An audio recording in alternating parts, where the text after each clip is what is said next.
Hello everyone, welcome back to our channel.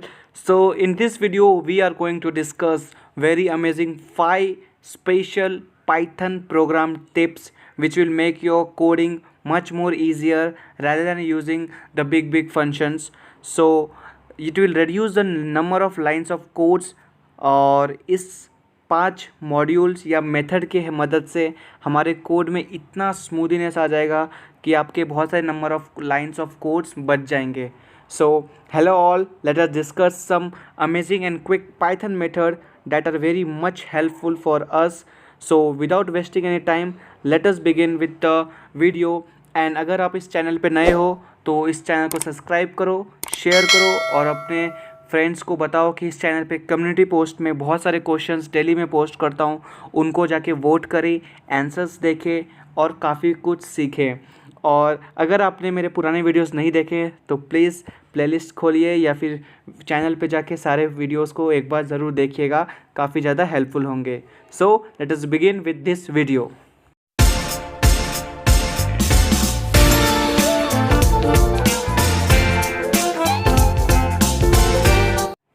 So our first quick Python trick is the memory.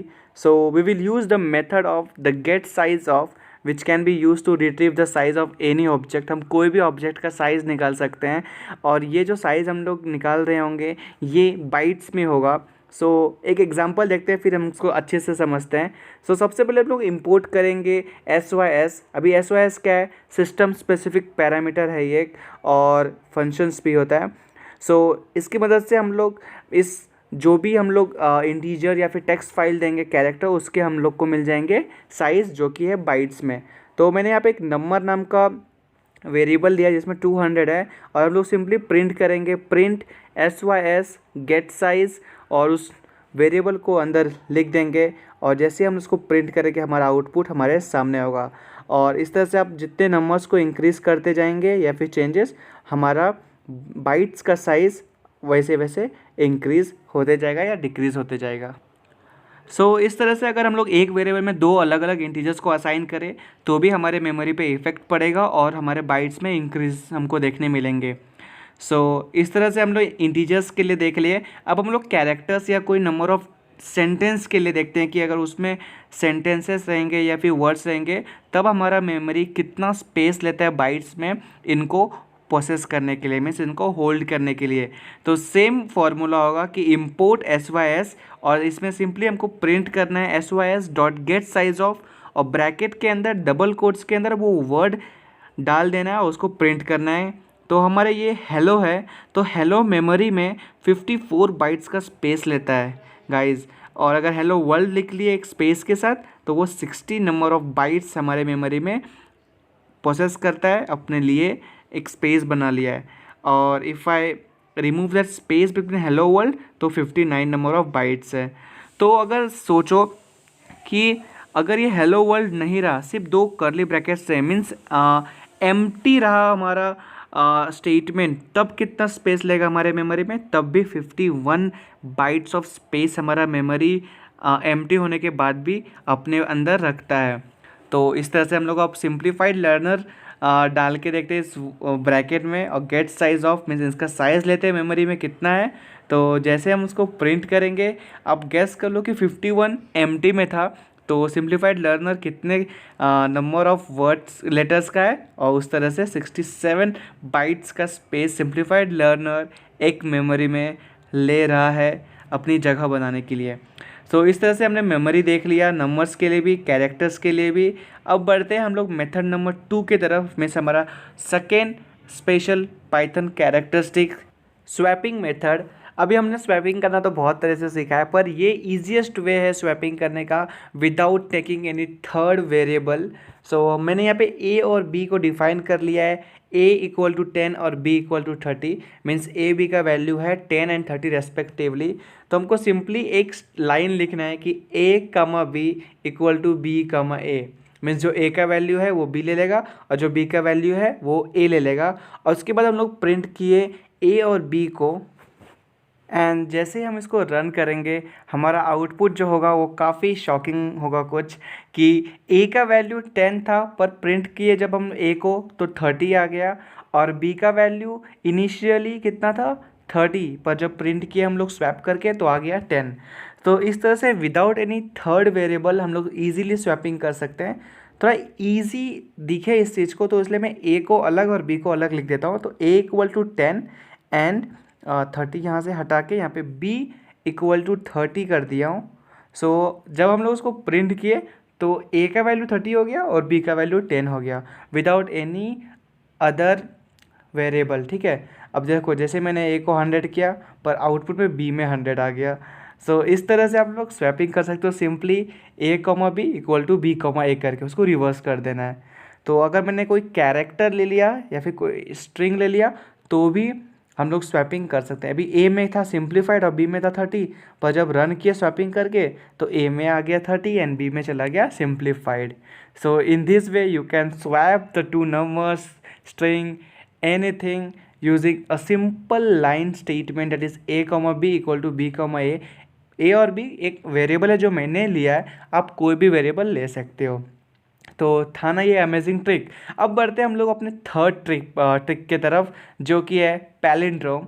So palindrome क्या होता है? A palindrome is a word or number or phrase or any other sequence of character that reads the same as backward and forward. एक ऐसा word होता है या फिर बहुत सारे फ्रेजेस नंबर होते हैं जो कि पीछे से रीड करो या आगे से रीड करो वो एक ही वर्ड प्रोनाउंस होता है।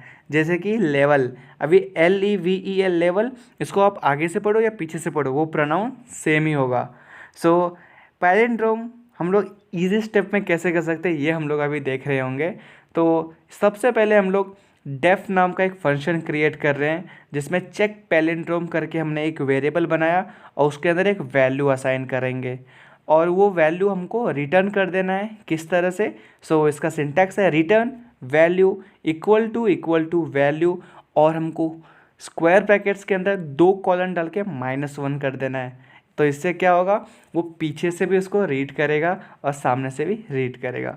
और हमको फिर एक वेरिएबल लेना है जैसे कि मैंने यहाँ पे एक ले लिया है रेस करके, और फिर इसमें हम लोग उसी पैलिंड्रोम को चेक करेंगे जो हमको डालना होगा। वैल्यू जो था ना हमारा जो डेफ फंक्शन हमने क्रिएट किया था तो उसमें पैलिंड्रोम में वैल्यू हमको पुट करना था, तो वैल्यू के जगह पे हम अपने वर्ड्स डालेंगे और हम लोग प्रिंट कर देंगे RES को, रेस को, और ये हमको ट्रू या फॉल्स बताएगा। अगर वो वर्ड पैलिंड्रोम होगा तो ट्रू आएगा, अगर वो वर्ड पैलिंड्रोम नहीं रहा तो हमको वो फॉल्स आउटपुट में प्रिंट करके देगा।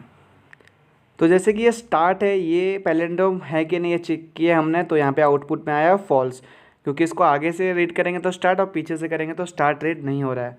तो मैं यहाँ पे फिर से लेवल लिख देता हूँ ताकि आप जब वीडियो पॉज करके नोट करो अच्छे से तो आपको सब कुछ अच्छे से समझ में आए।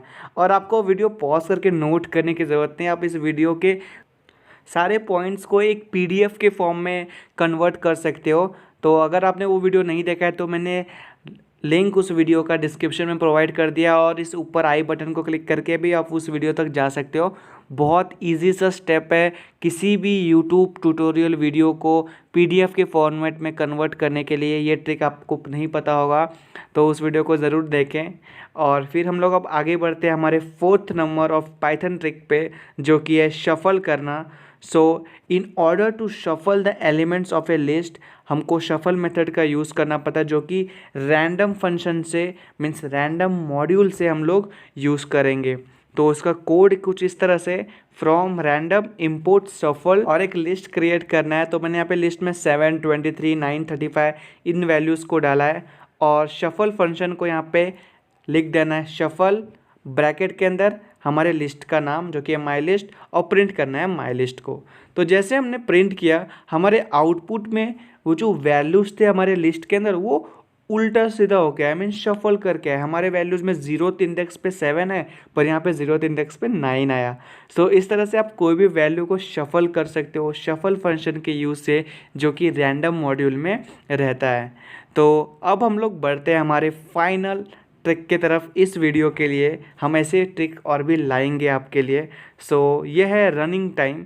सो टाइम मॉड्यूल के हेल्प से हम लोग किसी भी कोड का टाइम निकाल सकते हैं कि इसको रन होने में कितना टाइम लगा है। Starting time minus ending time कर देंगे, मतलब ending time minus starting time करेंगे तो हमको पूरा टाइम मिल जाएगा कितने टाइम में ये कोड कंपाइल होके आउटपुट हमको दिया है। सो इसके लिए हम लोग एक एग्जांपल देखते हैं और समझते हैं इसको कैसे किया जाता है। तो सबसे पहले हम लोग इंपोर्ट करेंगे टाइम को, क्योंकि हमको टाइम निकालना है। और मैंने एक स्टार्टिंग टाइम करके एक वेरिएबल क्रिएट कर लिया जो कि टाइम मॉड्यूल को इंपोर्ट कर रहा है। सो टाइम डॉट टाइम और ओपन क्लोज ब्रैकेट कर देना है। और यहाँ पे मैंने कुछ नंबर्स लिए, तो num1 इक्वल टू 13 और num2 इक्वल टू 15। तो num1 और num2 हमने ले लिया और इनको हम लोग प्रोडक्ट करेंगे और देखेंगे कितना टाइम लगता है दो नंबर को मल्टीप्लाई करने के लिए। और हम लोग प्रिंट कर रहे हैं num3 को, जो कि प्रोडक्ट है num1 और num2 का। और इसी के साथ हमने स्टार्ट किया था टाइम। अब टाइम को एंड भी तो करना होगा, तभी तो कैलकुलेट कर पाएंगे हम लोग कि क्या है हमारा कंपाइलेशन टाइम।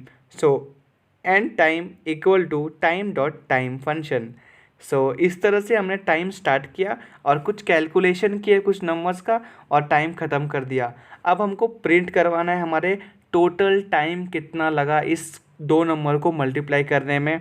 तो उसके लिए हम लोग एक टोटल टाइम करके वेरिएबल क्रिएट करेंगे जो कि होगा and time minus starting time, और प्रिंट कर देंगे हम लोग टाइम को। और सो टोटल टाइम को हम लोग प्रिंट कर रहे हैं और देखेंगे कि दो नंबर को मल्टीप्लाई करने के लिए कितना टाइम लिया है। अभी यहाँ पे नंबर छोटे हैं तो टाइम भी कम लगेगा शायद। सो 13 मल्टीप्लाई बाई 15 कितना होता है और कितने टाइम में होता है ये अभी जस्ट हमको दिख जाएगा जैसे हम लोग इसको रन करके देखेंगे कोड को। तो जैसे हमने कोड को रन किया हमको प्रोडक्ट मिला है 195 मीन्स 13 इंटू 15 195। और टाइम देखो कितना लगा है 0.0013 इतने सेकेंड्स। और अगर मैं नंबर्स को इंक्रीज़ कर दूँ मीन्स ज़्यादा नंबर ले लूँ तो टाइम और भी ज़्यादा ले रहा है, ये 0.0114 ऐसे टाइम ले रहा है। मीन्स जितना ज़्यादा प्रेशर होगा कंप्यूटर पे उतना ज़्यादा वो टाइम लेगा उस नंबर को कंपाइल करने के लिए। और अगर छोटे नंबर होंगे तो टाइम डिफरेंस देखो 0.0 सेकेंड, क्योंकि एक ही बार तो मल्टीप्लाई करना तो ज़्यादा बार प्रोसेस करने की ज़रूरत नहीं पड़ी। सो 18 इंटू 15 करने में भी तो और कम टाइम लगा, मैं 0.00009 सेकेंड्स। सो ये थे हमारे रनिंग टाइम। और यहाँ था हमारा पूरा पांचों ट्रिक जो हमने पाइथन में सीखा। पहला था मेमोरी, देन फिर हमने देखा स्वैपिंग करना, फिर हमने पैलिंड्रोम ट्रू और फॉल्स देखा, फिर शफल करना सीखा और लास्ट में रनिंग टाइम निकालना सीखा कि कोई भी प्रोडक्ट या फिर कोई भी कोड का कंपाइलिंग टाइम कैसे निकाला जाए। So hope you like this video, keep supporting us, share करो ये वीडियो अपने दोस्तों के साथ और हैप्पी लर्निंग एंड सब्सक्राइब करो हमारे चैनल को और भी अच्छे अच्छे नोटिफिकेशंस के लिए। And be active on community post, वहाँ पे डेली नए नए क्वेश्चंस आते हैं उनको अटेम्प्ट करो।